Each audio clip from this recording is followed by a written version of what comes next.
Hello everyone, I am Gui Valente and this is the Valente Brothers Podcast. I'm joined today by Pedro Valente. Hello everyone, let's do this one more time. Thank you for joining us. Joaquim Valente. Hello everyone. We're going to continue talking about the Valente family history, our journey coming all the way from Rio de Janeiro to South Florida, here in Miami. How did we build Valente Brothers headquarters? It was a dream come true. The realization of this dream is one of the greatest achievements of my life, I'm sure, your lives, and it's something that doesn't get old. Every day I drive into this parking lot in the morning, I'm still at awe when I look at this building. Yes. It couldn't be better. It couldn't be nicer. From the concrete structure to the mats, everything here was well thought out. Everything here was chosen to make our students feel good, for this to be a place that fosters education and that really allows us to fulfill our mission day in and day out. And in sync with our motto, evolution with tradition. I think the building, the architecture, the style really exemplifies that. Yes, I agree with that completely. And I think that when we first started this project, we couldn't even imagine the way that it turned out. And as I said, it's a pleasure to come here every day. A huge part of our upbringing, something that was very present in our youth, a lesson that our father always attributed to his father, Dr. Cilo Gomes Valente, our grandfather, our dear grandfather, was that you reap what you sow. Meaning, if you do bad things will happen to you. And if you do good things, you will have good things happen to you. That belief. How is Valente Brothers a confirmation of that, such an important lesson for us? We must have done something right. And I humbly say that I am very grateful for this building and for the ability to interact with our students in this building, most important. And I think that's the key word. When I was thinking of you reap what you sow, I was really thinking about our students. Because it was through our students, of course, every student, but specifically this relationship. I think that our work of so many years and feeling from our students, their gratitude, this building would have never become a reality if it wasn't for our students. That is absolutely right. And as beautiful as this building is, if it's empty, it doesn't mean much. Right? It's when we witness a full mat during our belt ceremonies, and also to be so close to nature. That's something that we missed in our old location. It was a great place, and we have fond memories. But the fact that there were no windows, the fact that we could not see any green, we could not see the trees. And here we have this direct contact with nature, and that's such an important feature in this building. Which reminds us a lot of our home, yes, Brazil. And I think that's one of the many ways that this building connects with evolution, with tradition. I think even the tradition of how we learn jiu-jitsu, of course, the tradition of nature in jiu-jitsu and how nature is so important in the history and in the philosophy of jiu-jitsu. But again, going back to our students, I think our brother Joaquim, you were so instrumental in this build-out. I think even before, you really motivated us when we had that famous vote, when we had that discussion, that final discussion to decide if we were going to move forward with this project, which in many moments seemed so difficult and even daunting. Yeah, I remember students of ours who like us very much telling us, "Are you sure that you want to do that? Right? You guys are comfortable here. Why? You know, it doesn't seem to make a lot of sense financially for you guys to go into this humongous project." But for us, it was not about the money. There was something deeper than money for us. And I'm so happy that we did it. I have to confess that in that vote, I voted against it. We had, you know, the two of you vote for the building, and I voted against it. In a way, I knew that they were going to vote for it, so I was comfortable with that vote. But it was just, you know, to show that it wasn't an easy decision for any of us. And it was something that required, on our part, a lot of courage. But I'm so glad that you guys voted the way you did, and to be able to say that my vote was a mistake, to me, is not a problem. And again, even in the decision of coming to this building, even this location, it was through students, right? One of our students pointed out the possibility. We had been here many times before. This location before our building used to house a famous dance school. Correct. Owned by parents of former students of ours. And I think that in many ways the process, and I think Joaquim can talk about that even better, was facilitated by, again, all these great connections and relationships and networking that we built throughout, I think at that point, already over 15 years since you first started teaching classes. Absolutely. I think that, and that connects to what you said about our great-grandfather in what he used to say. And grandfather. Yeah, our grandfather. And what he used to say, and the importance that all the students have, I think, in motivating even myself in voting in favor of the school and your vote also. And I think it's a balance. I think that when Professor Pedro voted against the school in the, building this facility, it was right before we had bought the land. So it was a very early stage, and it was a very big project. But as soon as he realized the support from the students, and at the same time, as difficult as it was, I think we were very organized. I think we were very fortunate with all the lessons that we had from our father, who loved to build. He saw building as an art, and I think being a perfectionist, as he was as a plastic surgeon, he really dedicated his life many times to these big projects that people used to say, "I can't believe that you built this," in the mountains in Rio, horseback riding centers to our house, and those lessons really helped us to be able to begin the project and accomplish the project. And our father used to say something that, of course, it was a funny lesson that he taught us many times. He said, "Guys, if you have a lot of money, right, if you're very, very wealthy, you can afford not to do things perfectly, because, you can do it again and again and pay for it many times. If you don't have too much money, if you don't really have any leftovers, you have to make sure that you do it very, very, very well. With quality. So that you don't have to keep doing it over and over again."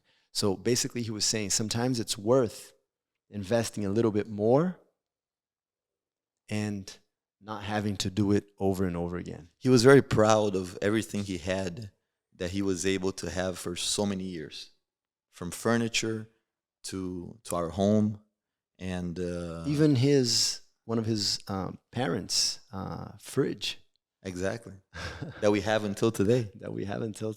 Yes. Back then things were done with a little bit more also attention to. But I think until today what you said still applies. Sometimes you can buy things, for a little cheaper, but with less quality, and it might end up, breaking on you a little Earlier. faster earlier. So Yes, and this reminds me of the mats. I remember I was trying to find ways to save money. And I told him about how we had made the mats before. And then he drew a comparison between the mats and his OR, his operating room in his clinic. Center. Yeah. And he said, when you work, you're going to be working on the mat. So that's a place where you cannot save money. I don't save money on my OR. Yeah, don't cut corners. Everything I have in my OR is the best.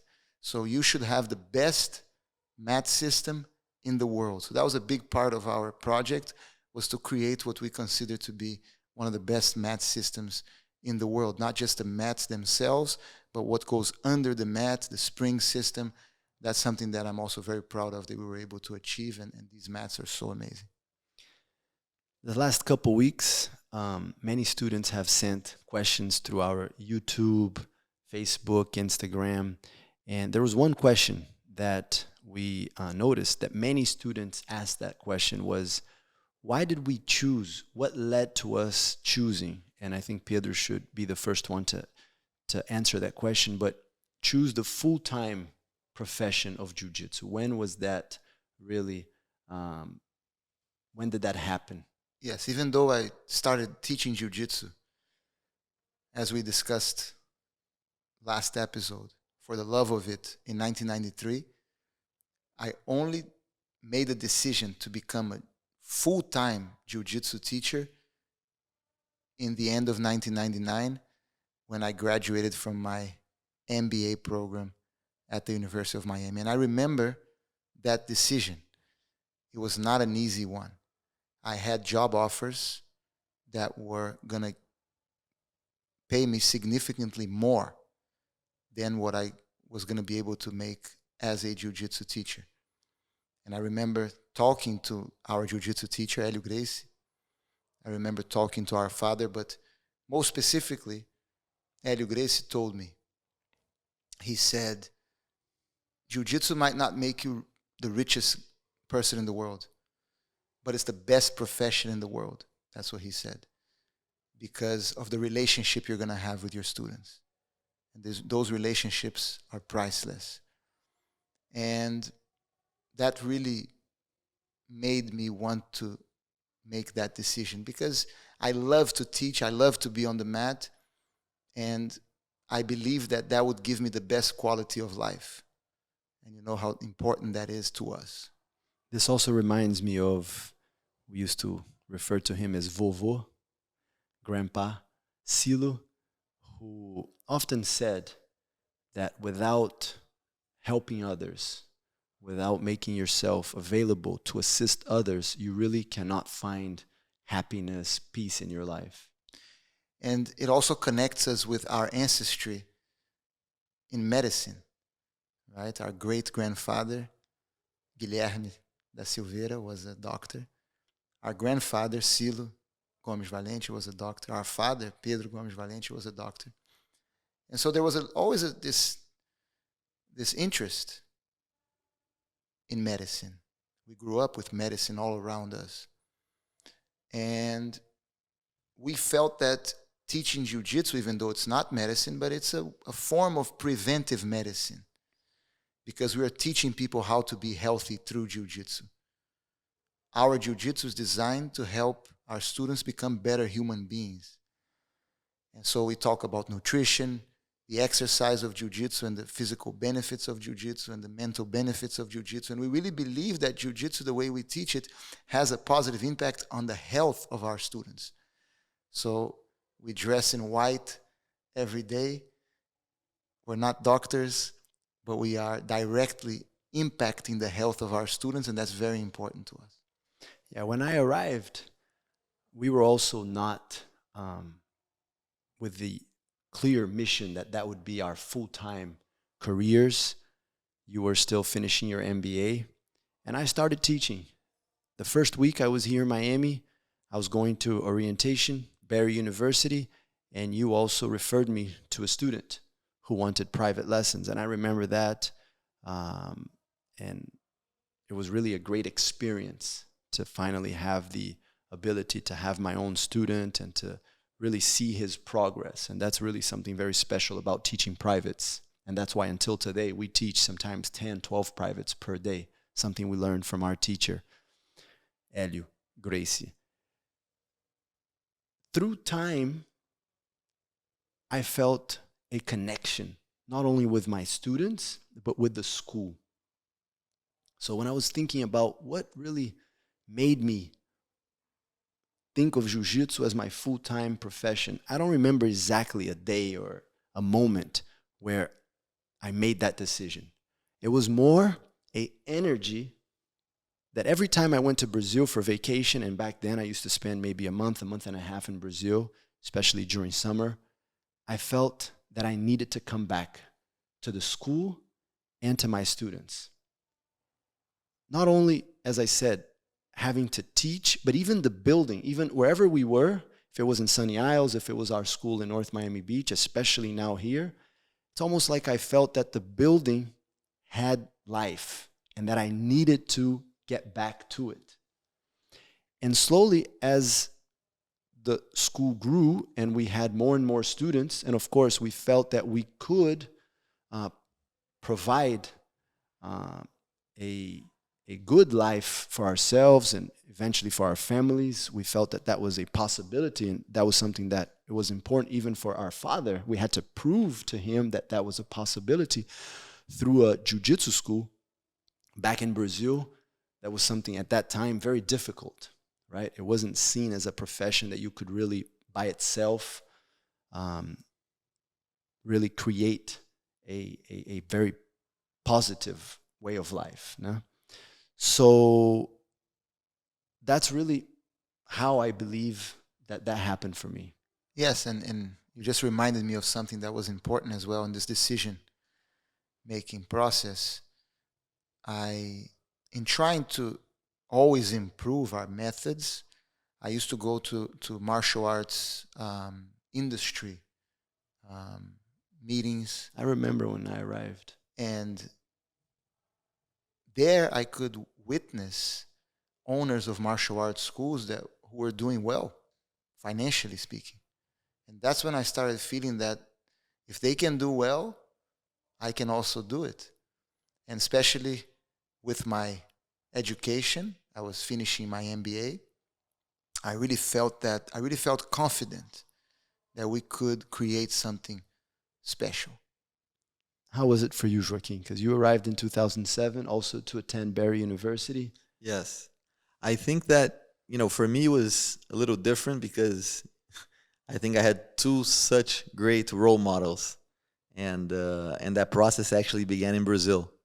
I think talking to you, Pedro, you recommended that I already began teaching some private classes to my friends in Rio. We had a mat in our house. And I began teaching classes. I remember I used to leave school and sometimes have 4 private students after school that would come over to take classes. And my goal and my dream of coming to the United States and going to college here was very connected with also being able to join, the both of you, and to be able to teach and to be able to be together in that connection with the school, which is a connection that I had because I used to come here for vacation. Every vacation I had from school, I used to come spend time here. In the winters, usually with our father. In the summer, and my sister and the whole family, and usually in the summer, Gui used to go to Brazil, and I used to come here, spend time with Pedro, and I used to be here for, a full month and teaching classes, helping the kids' class, and it was already great. So for me, it was very natural. It's when Gui said that, I also connect. I don't remember a specific moment or a thought process of saying, should I do this, shouldn't I do this, or should I do something else? For me, I knew that I was going to be a jiu-jitsu professor. And Pedro, also another question that I noticed some of our students asked us, and even friends that have been watching and listening to our first 2 episodes,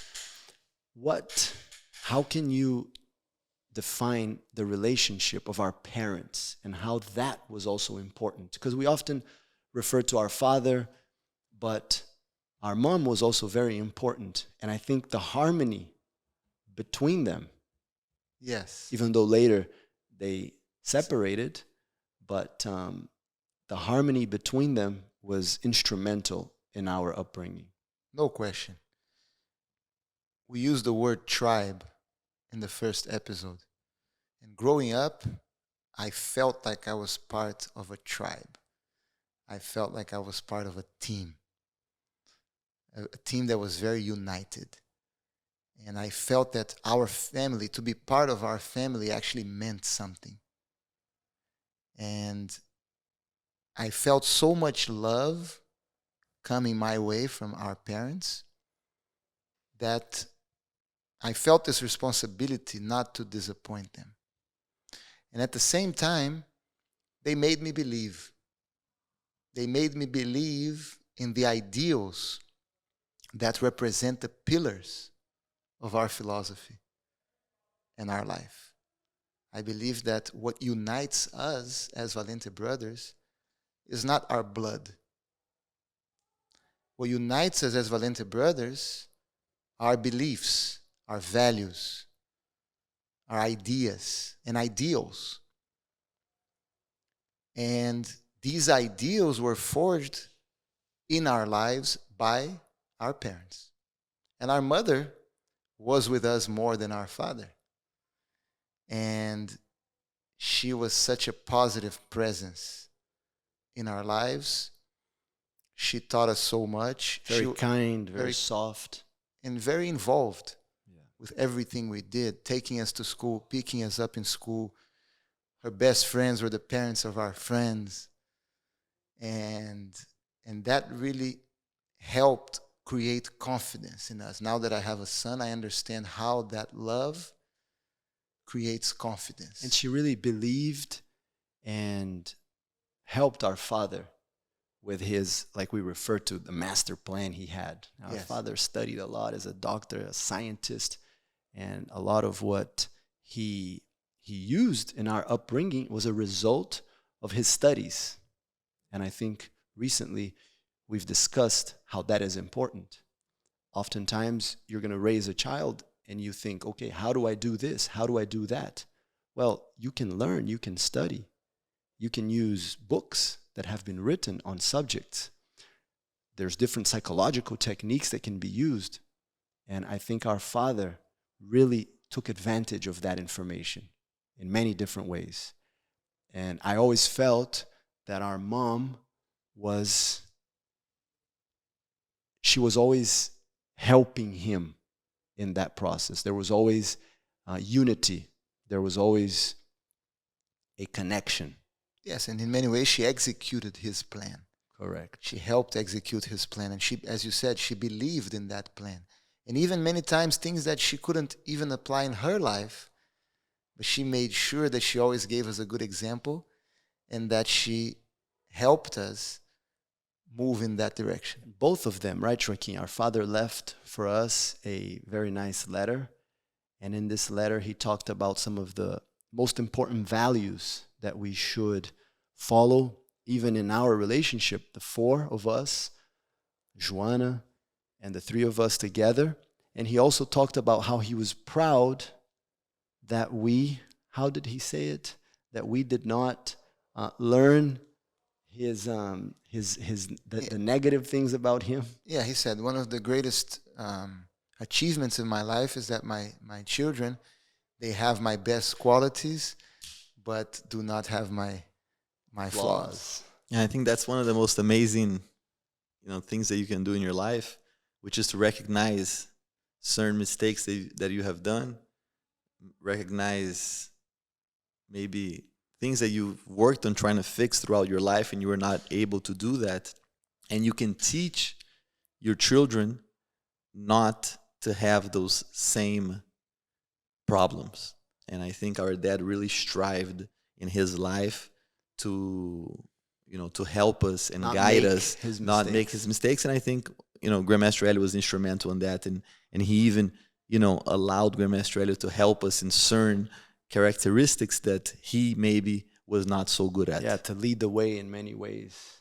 Yes, and that's so difficult, because to do that, you must first admit that you have a flaw. And most people have a very hard time doing that. If you don't admit that you have a flaw, if you don't see it, how are you going to prevent your child from inheriting that flaw? And you know what? I just thought of something very important to our father. And one of the reasons why eventually he really motivated us to continue with our school, and he thought that it would be something very positive for our lives. Initially, he wasn't sure. It was something very new. That was never the plan for us to be jiu-jitsu teachers.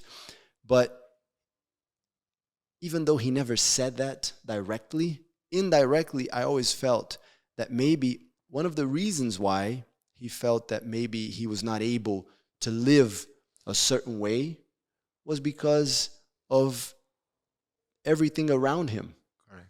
And he felt that through the school, we would be able to surround ourselves and really continue that tribe, right, that you talked about, of our family, through our students. That's so true. And that's really something that we try very hard to create.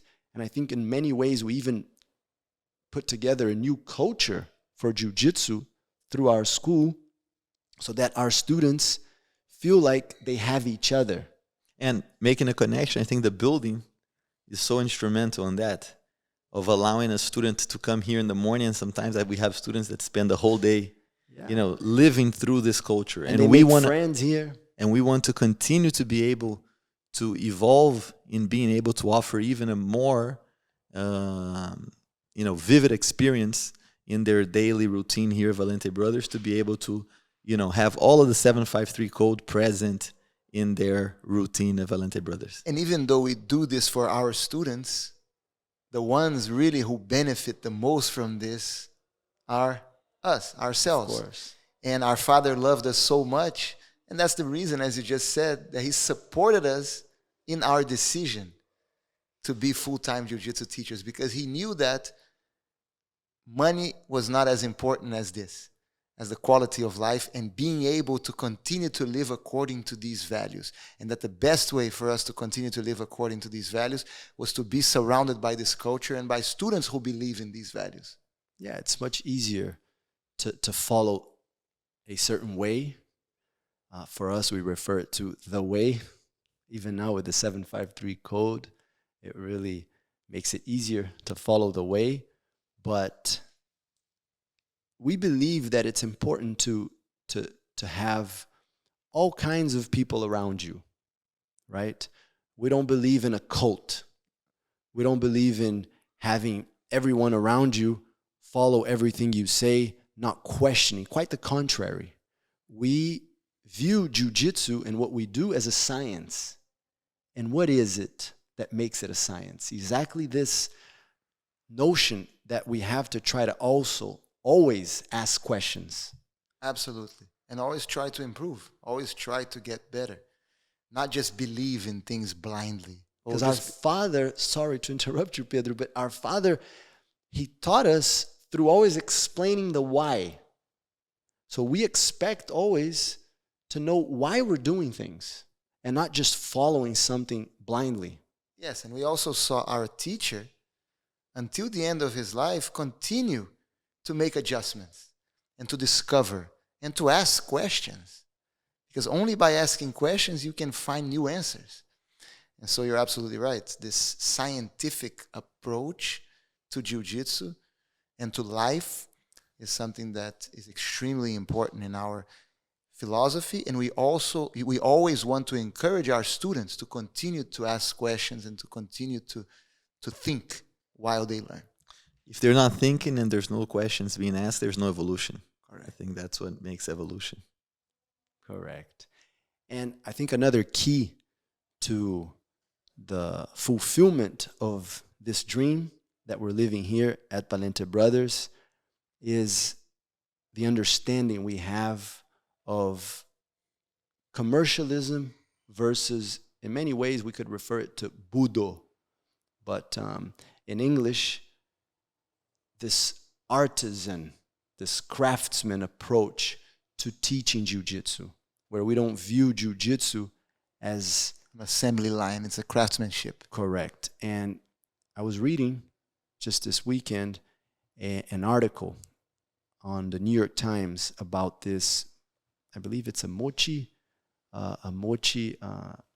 store company in Japan that has been around for 1,020 years. That's unbelievable. Same family. Incredible. And Imagine 1,000 years from now, some Valente is still teaching jiu-jitsu. And they talk that by putting tradition and stability over profit and growth, the family has weathered wars, plagues, natural disasters, and the rise and fall of empires. Stability and what? By putting stability, By putting tradition tradition and stability Tradition over and stability. profit and growth. Which nowadays is so hard because I think, so many people are trained and influenced to think all about the profit. It's all about the profit, right? And we respect and we understand that in many businesses, this is the mindset that has to be used.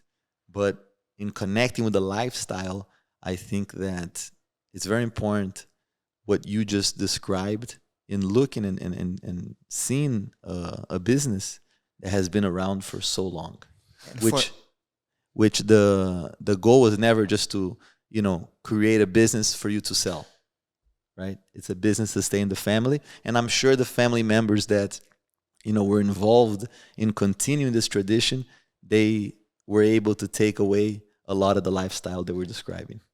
And I think, Joaquim, it's really finding a sense of purpose.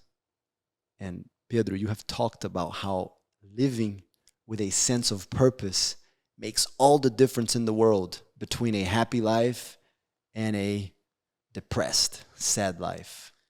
Absolutely. And this building is a symbol. This building is a symbol of our unwavering belief in this mission that you are referring to right now. Especially this part of the building that we are at right now. Every time I walk through this museum and I come into this library and I look at all these books and I see all those pictures on the wall, I'm reminded of everything that happened before us for so long. The tradition that we uphold, the values that we uphold. And that is much bigger than anything else for me.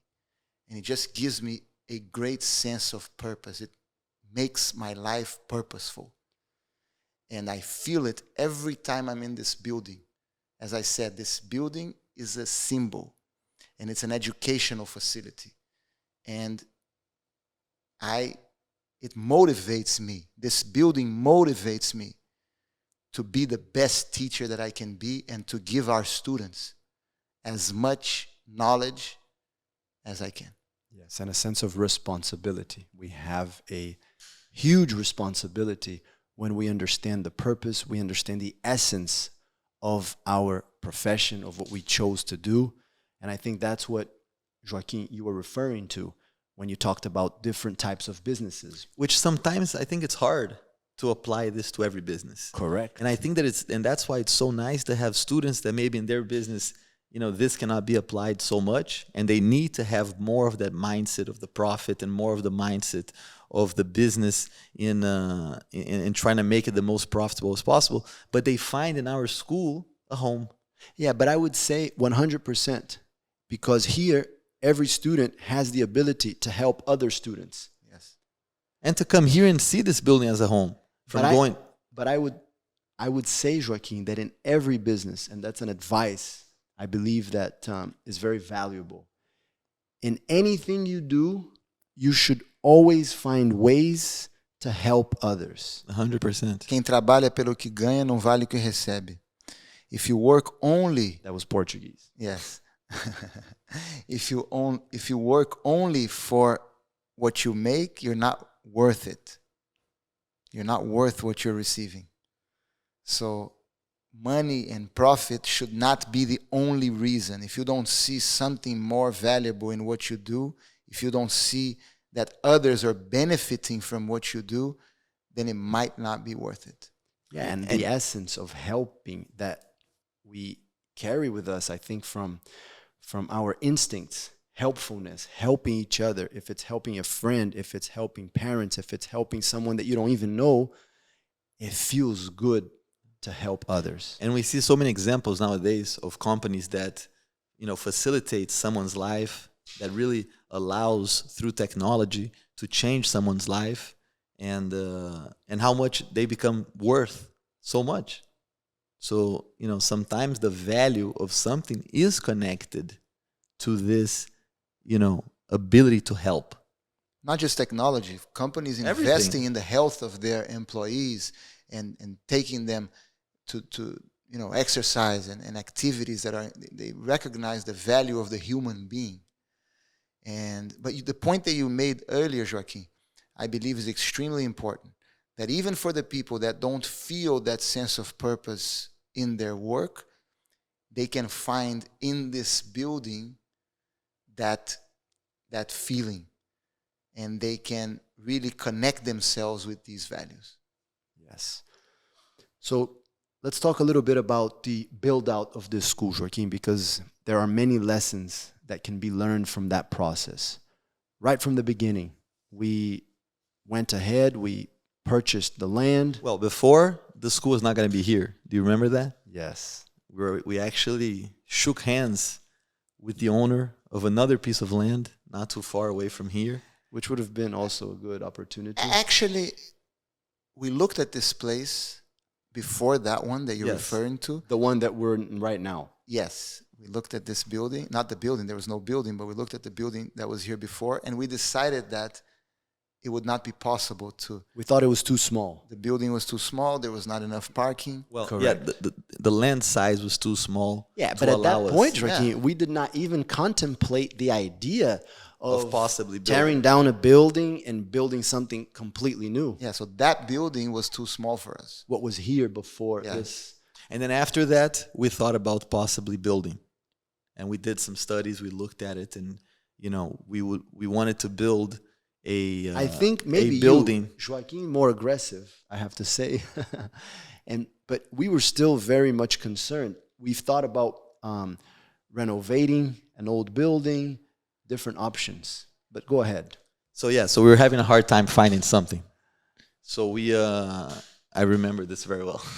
So we looked at a building that could possibly be renovated, but that would, even if we had to tear down that building, we would not have to build an elevated structure, and that was what we were trying to avoid, because building an elevated structure included a lot of expenses that we could avoid if we found a big enough piece of land that allowed us to build both parking and the building in one level. Precisely. And I went with my brother Gui. I think Professor Pedro was traveling, and we shook hands. We had a meeting in Miami Beach with the owner, and we shook hands. I remember that. Yes. I had forgotten about that one. Yeah, we shook hands. And a couple of days went by, and we had to follow up with documents and, with everything else to be able to go through with the purchase. And he stopped answering us. The owner. And he went basically silent for about 2 weeks. Radio silent. Yep. Until he basically sent an email saying that he was no longer interested in selling the building to us. And basically we went back to searching. Which was great. Looking back, one of the best things that ever happened. And then I got a call. We would have moved maybe 20. Actually, some students would have been happy. Yes. But we would have moved maybe 20, 25 minutes away with traffic even more from this current location south of here. So we continued to look. There were other possibilities that didn't work out. And so we went back into looking into this location. Let me tell you why. I was traveling, actually, teaching jiu-jitsu, one of my jiu-jitsu travels. And one of our black belts called me and said, I'm here having dinner. And this is before the owner of that building actually went radio silent, or during that time. He called me and he said, I'm here having dinner with the owner of the property that you're going to buy. And I thought he was referring to that place. And I'm like, wow. And then I noticed after talking to him, and then he said, talk to him. And it wasn't. It was the owner of this location here, who had been a parent in our school. And then he said, oh, you guys disappeared. What happened? And I think that's what brought us back. Yes. And I remember both of you talking to me, and, I was more in charge of the project from the architectural and, from the engineering standpoint, and asking me, Joaquim, can we make that work? And I remember saying, look, everything's possible. We learned this from our father, but I think it's going to be, a harder project. It might take a little longer. In this case, we did not have time. Exactly.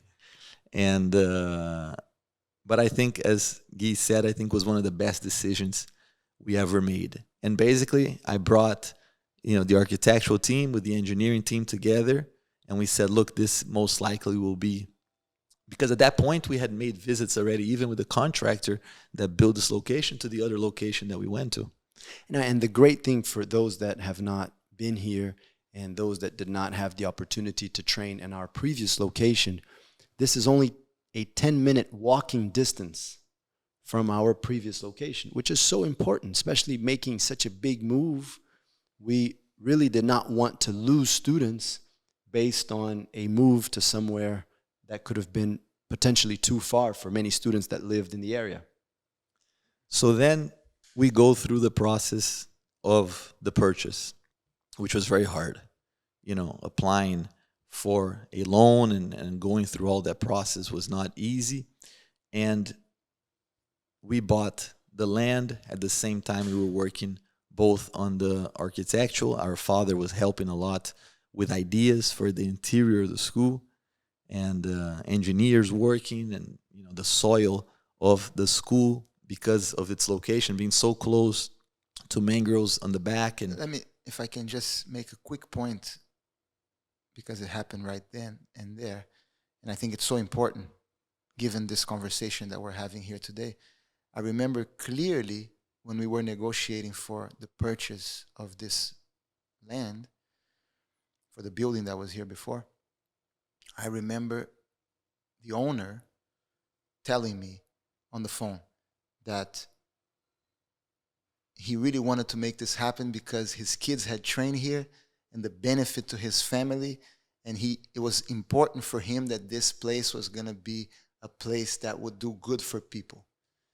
And I remember feeling so good when I heard him say that, and that really facilitated the deal. You reap what you sow. I remember that. So we were going through a lot of hard work. And finally, the project was basically ready for us to apply for the first set of plans. And we went through the application, and at that point we had a relationship already with the city, going back and forth and meeting with different departments. And I remember that I received an email, and the building official was inviting us for a meeting at the city. And he said, there's something important that I need you guys to come in. And I remember attending that meeting. He said, look, we have a problem. We didn't see this at first. In our due diligence. The lawyers doing their due diligence, they also didn't catch this. But there is basically a law, a bylaw in the city ordinances that in this exact location, due to the fact that this street that we're in, it's a residential street. This is the only commercial building in this street. There was an exclusion that did not allow us to build a school. So the project that we were putting together, the way that the school was being built, and the only way actually that we could, design the school to meet the requirements that we had, was not possible to be built at this location. That's after we had purchased. We had purchased. Not only had purchased, but we had already, paid architects, paid engineers. The project was already, basically ready.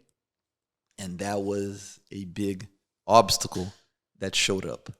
And as we spoke about this in the last episode, we did not take no as an answer.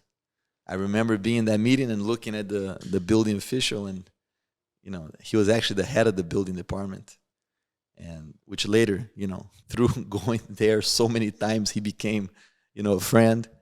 And I told him, I said, look, this is only going to delay us a little bit, but we're going to build a school. So let's just put our heads together and think on how we're going to be able to accomplish this. And I remember him looking at me, and he's like, that's the answer that I already expected from you. So, this is what basically has to be done.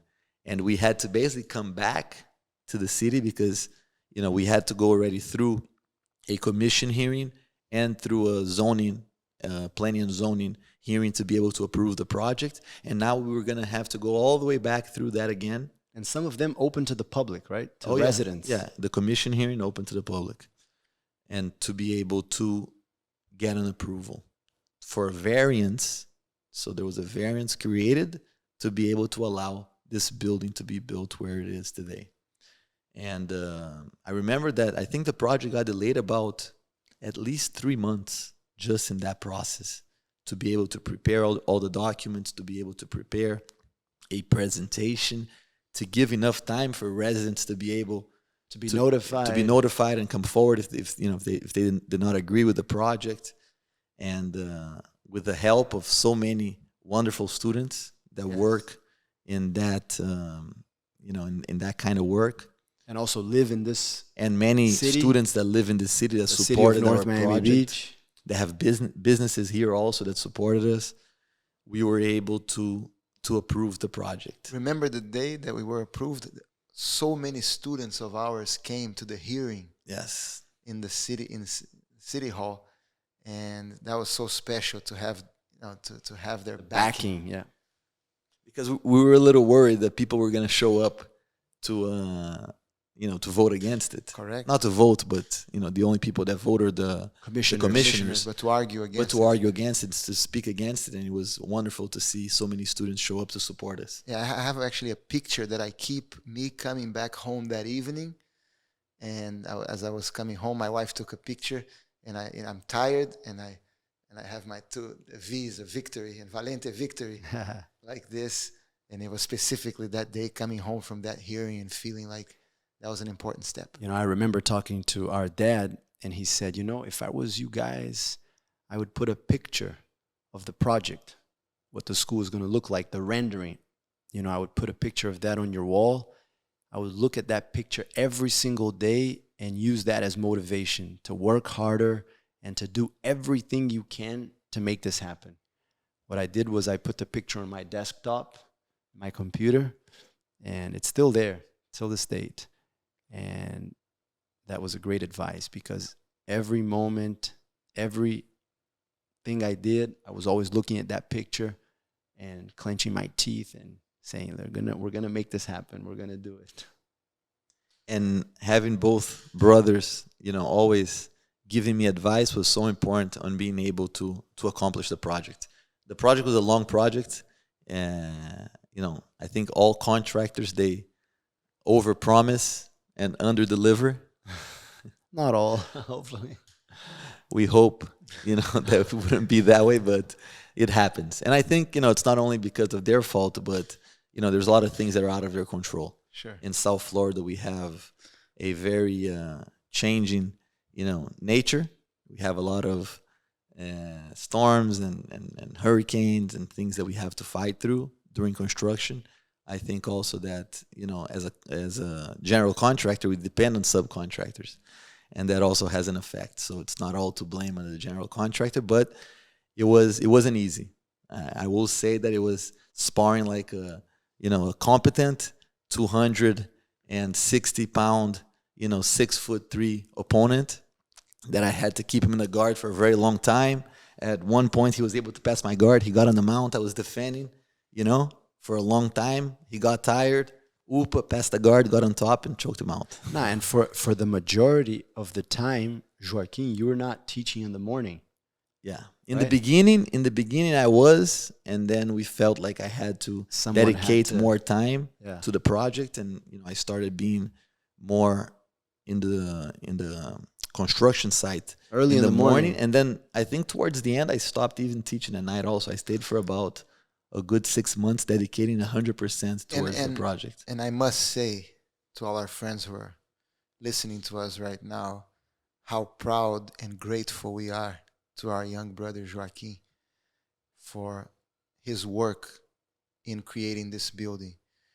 He was the project manager of this building. And if it wasn't for him, this building would not exist. So his work, and he's very humble and he always gives us credit as well, but he deserves a lot of credit for this, because if it wasn't for him, this would not have happened. And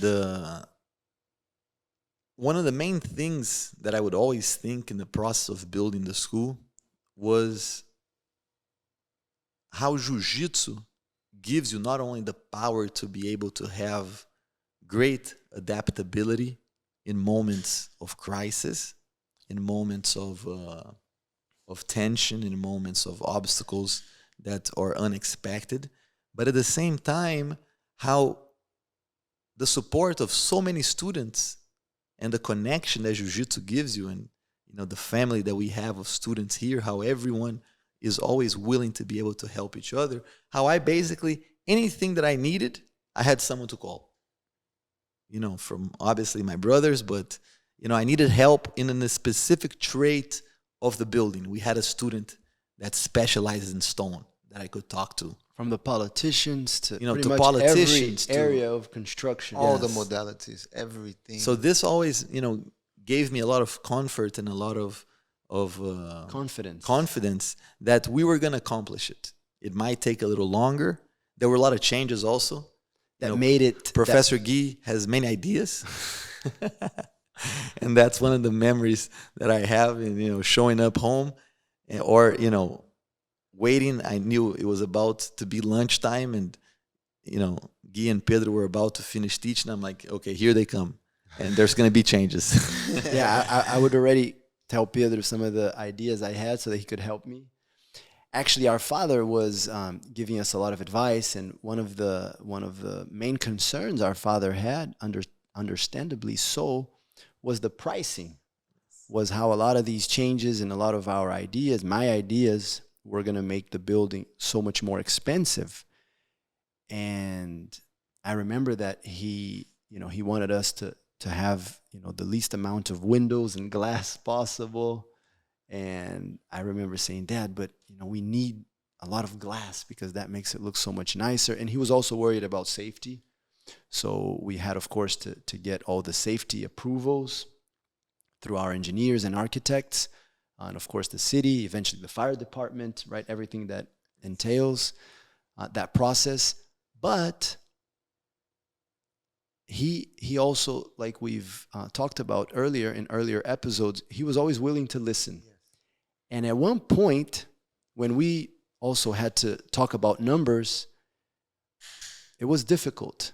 And I remember thinking of Hélio Gracie. Hélio Gracie taught us that when you believe something is going to work out, that when you believe that what you're doing is really important and there's a purpose and you have a mission, keep moving forward. Somehow things will happen your way. And I remember that throughout this process, it was a student that started training, and then eventually his family and friends. It was a contract with a law enforcement agency, with a military agency. It was unbelievable. If the school would have never been able to support this process when we first started thinking about it. But as we were building, I think we had one of the quickest growth periods in One of our history. best years. One of the best years. So who knows if it was our motivation, if it was my dad's advice to look at that picture every day and fight harder, or if it was something that really cannot be explained. Yeah. No, and the thing is that our father always talked about the importance of having great ideas, but also Quem vai botar o guiso no leão? Portuguese again. Translation, please. Who is going to put the collar on the lion? Everyone can have an idea, but who's going to go in the cage and put the collar on the lion, the leash on the lion, so you can pull it out? Who's going to do it? And sometimes in life, we have to move forward without hesitation. And that's something that Jiu-jitsu gives us. I'm going to read here from Mind Over Muscle, Jigoro Kano, who's the teacher of the teacher of the teacher of our teacher. Maeda's, the head of the school, the Kodokan, where Maeda learned. Maeda was Carlos Gracie's teacher, and Carlos Gracie was the teacher of his younger brother, Hélio Gracie, who is our teacher. And Jigoro Kano said, let us say someone draws a sword on you. Any hesitation in your actions will result in you being injured or killed.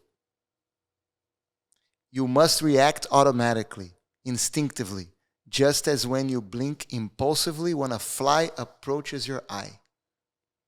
You must dodge your attacker in an instant. In order to do this, you must practice this as physical education and train on a regular basis to build up your body, to create reflex. Just like when a fly approaches your eye and you blink, you don't have time to think, you have to go without hesitation. And I feel that we did that in this project. As you said, we moved forward. And it allowed us to complete it, to accomplish. Yeah, we believed there was a purpose, something much bigger than ourselves.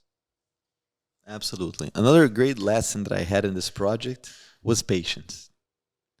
Because to be able to build a building like this, a solid building, with the use of concrete, I think we almost have a bunker in this location. I don't think it's almost. Yeah. And but it takes time. It takes a lot of time, from approvals to inspections to dealing with the city to dealing with the contractor, waiting for subcontractors. I remember being here some days and not too many workers would show up because it was before a holiday or something, and I was here walking by myself and I would be like, when is this going to be over? And that's when I always, made reference and thinking about Jiu-jitsu and how sometimes we have to wait, we have to have patience, and at the right time, we will be able to escape. At the right time, we'll be able to find a better position and then find the submission. And then possibly find a submission if they give us to us. Yeah, because there's no submission without good position. Exactly. Right? We often say this. Everyone who's trained with us knows this. Before submission, there needs to always be good position so that you find yourself in base. You have stability. And that reminds us of the article, right? Stability, such an important word. Of course, Hélio Gracie taught us to move forward and to not hesitate.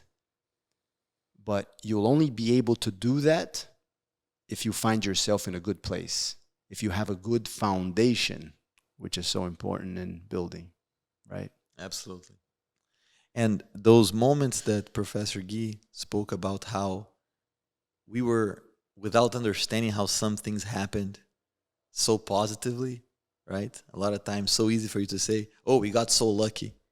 But the harder we were working at the school in creating one of the best years to be able to support the build out, but also hard working in the building to be able to complete the building, we gave notice to our landlord that we were going to leave the current location that we were in.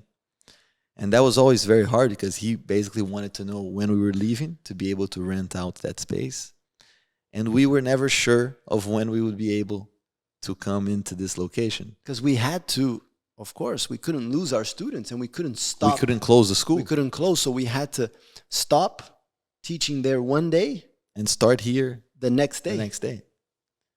And Pedro was usually the one speaking to our landlord, who was our good friend. Yeah, Pedro is usually the one working diplomacy. And but he would call me and say, Joaquim, I need to give him an answer. What do you think? What do you think? And I remember we gave a date.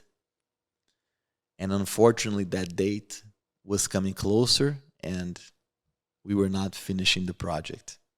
And at that point, I think it was because of an inspection that had to do with fire department.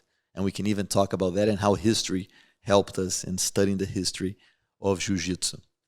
But that day was coming closer, and I remember telling Pedro, I said, Pedro, look, we're not going to make it to that date. And by coincidence, or by luck, or by hard work, good things come our way. The person who was going to rent our old location, something also came up in her project. And she was expecting to be able to come into the location at one certain point. And she was very worried in calling the landlord and saying, look, I'm not going to be able to start the build out. I need another 2 months. I don't remember exactly what the time was. And that worked perfectly to give us the chance to be able to complete the school. But we have to say that our landlord was very generous and kind. Oh yeah, at that point he was doing everything he could to help us. And the fact that he's a student Also didn't hurt. Of course, he's a Valente brother, so. But going back to the history, how the history helped us, we designed mats in this location, the tatami at our school, which is extremely unique. I think there's only maybe 3 places in the world where they have that we know of that we have this kind of tatami. Yeah, most schools now that can make the investment, they're trying to use the subfloors. Yeah, subfloors are used. But the specific process that we learned from studying the history of the Kodokan, and we're going to have the opportunity in later episodes to talk about the Kodokan. But the Kodokan, for those of you that don't know what it is, it's really the most important judo school in history. It's really the original Kodokan judo school established by Jigoro Kano, and it's in Tokyo, Japan. And we actually had a student who helped us with that. See, taking pictures of the Kodokan mats, going to Japan, taking pictures of the Kodokan mats, sending them to us so we could study them and base our mats and our mat system, our subfloor, on the Kodokan subfloor. Even though we didn't do it exactly like the Kodokan. I remember our father was very instrumental in that and helping design. We also went in his last visit to a gymnastics school that also uses a subfloor. And then the combination of all these ideas allowed us to create something that we feel is very unique and very special. We also researched the Olympic judo facility in England. Also has something similar, and we were able to get information about the system that they have. And in a combined effort with our engineers and architects, we were able to create a system which we believed was correct upon the code that we were basically building the school by. And what do you mean by that? In the sense that, we interpret the code. Oh, I understand the code. The code of, the building code. And we believed that based on the building code, we could build this mat system. And but we still had to get approval. And that was in the final stages of construction. And we had a fire inspector that used to come always to the building, and he was, seeing the evolution. And I remember having conversations with him and said, we're going to have a special mat system and this and that. And from the beginning, he was not very happy, which also made me see through this process that there, both the building department, when I say building department, not only of our city, but the county building department, and they even did research calling different counties. They didn't have too much experience with someone building a martial arts school of this size, which also made me always remind of how unique of a project we were in, and how, satisfying it was to be able to lead this kind of project, because it was something very unique. And I remember going to a meeting and showing the proposal of the tatami system that we wanted to build, and they basically said, not possible. Another no. But that was a big no. They basically said there's no way we can allow this, because what happens is that once you create a subfloor the way we did, the mat had a big step. Yeah, but we're doing that for safety. We're doing that to avoid serious injury. Injury to the head and even ankle, knee ankles, injuries, everything. Because but especially to the head. by creating such a nice subfloor, we were able to have a more rigid tatami system on the top, which protected both knees and ankles and all the joints. But having that spring system really changes the impact of your body when on hitting the floor in a throw or in any type of... Absolutely. And they basically said, no, it's not possible. There's no way. And in not accepting the no and looking for a solution, we escalated this all the way to the state fire marshal. And I remember going to that meeting, and to be able to succeed in approving the project of the tatami system, we took literature. I remember, both Gui and Pedro were able to give me materials from, in pictures and even videos of the school in Japan, and showing how that has been used for so many years without creating any problems. And adaptability, because on the end of the day, the inspectors wanted to impose some changes, and there were some changes that would not be possible for us to accept based on the practice of jiu-jitsu that we were looking for, but there were others that we could accommodate. And So we yielding flexibility, which is the principle of jiu-jitsu. And through that principle, we were able to, get the approval and have such nice tatamis at our school.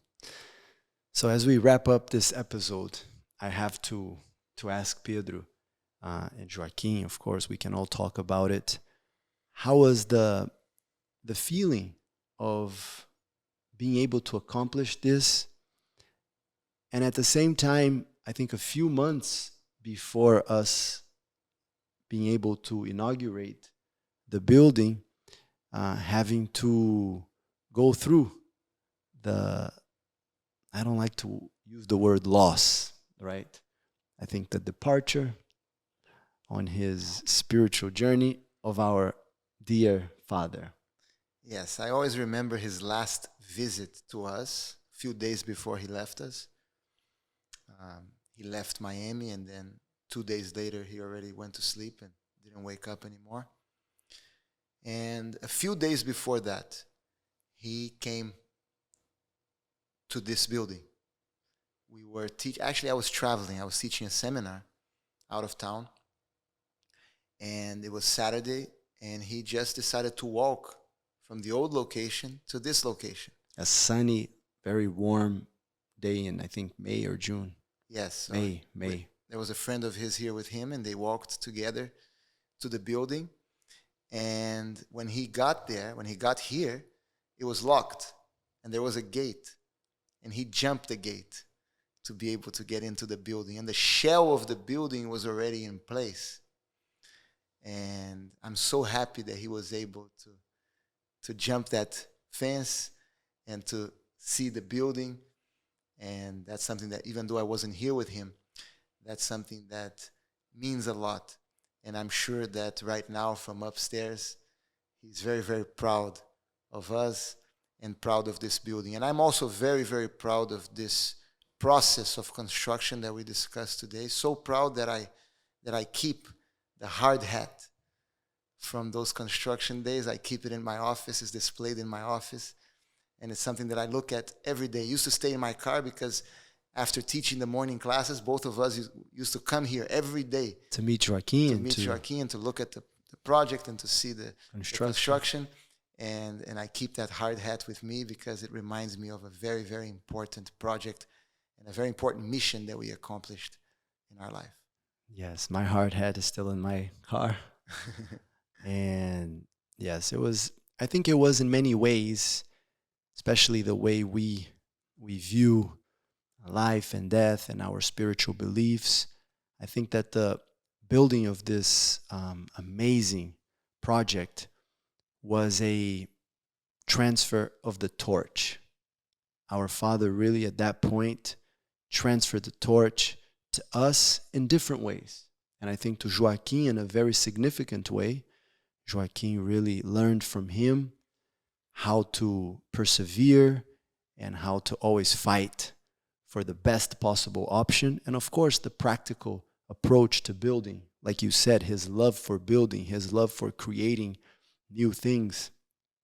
And I believe that in this last visit, and I think that for some reason he chose to come. It was also my birthday, but he came literally a few days before he passed, and he wanted to say goodbye. And I think in that process, he felt that we were ready. It wasn't unconscious. He didn't know that it was a goodbye, but unconsciously, he felt it. Yes. And his visit here to Miami meant a lot, I'm sure, to the three of us, because he was already fighting through his health problems, and he still came. It's a long trip, and he didn't want to stop. You know? Even though he was debilitated, he was always trying to find ways to help and to be productive. Like you said, let's go find out where they have a similar mat system. Let's go check on the construction. When are you guys going to do this? When are you guys going to do that? Always pushing us to do more and more. And very grateful. And I think every time I step in this building, I think of him.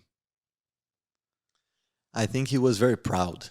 You know, I was able to be with him in Brazil after the construction process had already begun. And every opportunity he had to be able to talk about the building, to show pictures, to show the project, he used to say, Joaquim, pull up on your phone. Show this person, you know, the renderings. Show them how the school is going to come out. And I remember that, you know, when he told us he was going to come in the last trip, we were close to pouring the last slab. And I remember telling the shell contractor, I said, look, you need to pour that last slab before my dad comes, because I wanted him to go to the top of the building. We have a nice picture there, which, you know, it meant so much for him to be able to basically see the school built from a shell, you know, perspective. And you know, when he got here and he saw the school, I remember him telling me, this school is so strong. You know, he was looking at the beams and the columns, and, you know, some of the beams were prefab, and, you know, when you see those beams coming in those huge semi trucks, and, you know, we had to close the street to bring those beams in, and a semi the crane was putting the beams in, and I remember him looking at it, and he was very impressed. So, you know, the passing of the torch. And Joaquim, it was one of his advices to us, right? He was always saying, if you guys are going to build it expecting a hurricane. Yeah. Cat Yes. 6 doesn't exist. Cat 5 is usually, right, referred to as the maximum category. And he really wanted us to build a very strong structure. And there was a conversation between him and one of the you know, people in charge of the shell, you know, the shell contractor.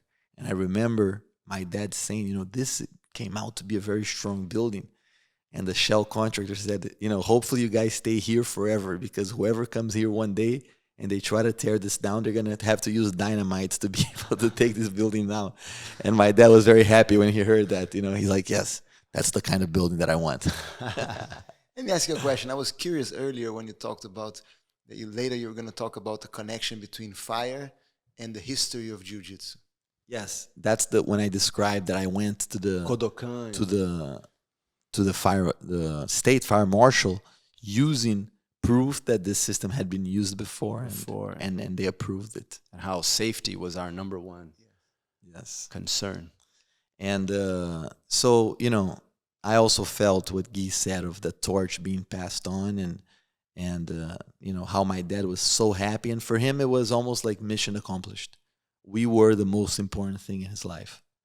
You know, his kids were the most important thing. And at that point, he felt that his mission, was basically accomplished. Seeing that the school was gonna, be ready, seeing that, our school is doing so amazing. He loved to be here with our students, having conversation with students, and sometimes going into privates and watching students train. And, a couple of days ago, one of the students was sharing with me that he basically had my dad watch him spar.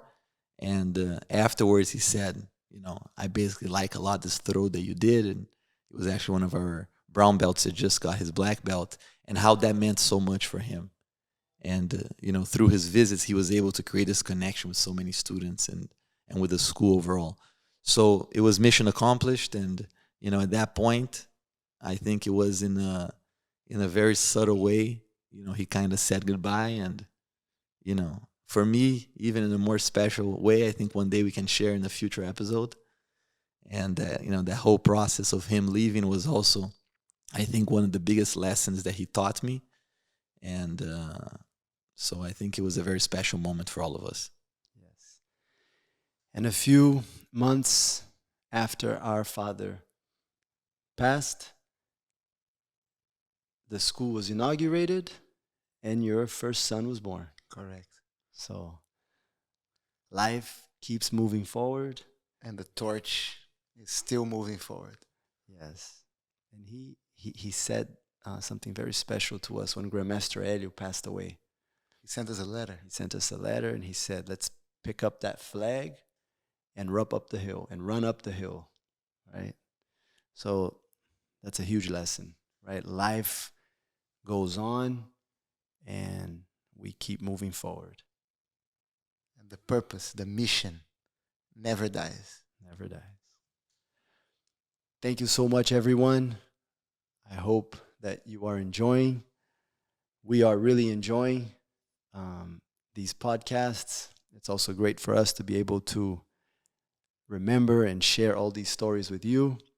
If you enjoy, please subscribe to our channel, like our videos on YouTube, subscribe to our channel on Spotify. We're still working to be on iTunes very soon. When some of you listen to this, we'll probably be on iTunes already. Have a great 2021. We learned a lot from this year, right? And any final words? Yeah, don't forget to send us your questions. We're always going to select some questions, especially on our YouTube channel, and we'll make sure to address them during our podcasts. Yes. Happy holidays to everyone, and I hope to see all of you here with us, connecting with us through questions, through feedback on our podcast. I've been getting so many, comments, positive comments about these, this podcast, and it just motivates us even more to do these more often and about different subjects. So I think 2021 is going to be a great year. So thank you very much. And that's something that will also be great. Send us suggestions on subjects. On Yeah, things constructive criticism. We've been getting it. And, we're going to, like with everything we do, we're going to continue to fight to make it better and better. and specific topics that you want to hear, we would be glad to consider them. Yes. Thank you so much. Happy 2021. Happy holidays, everyone. Thank you very much. Happy holidays.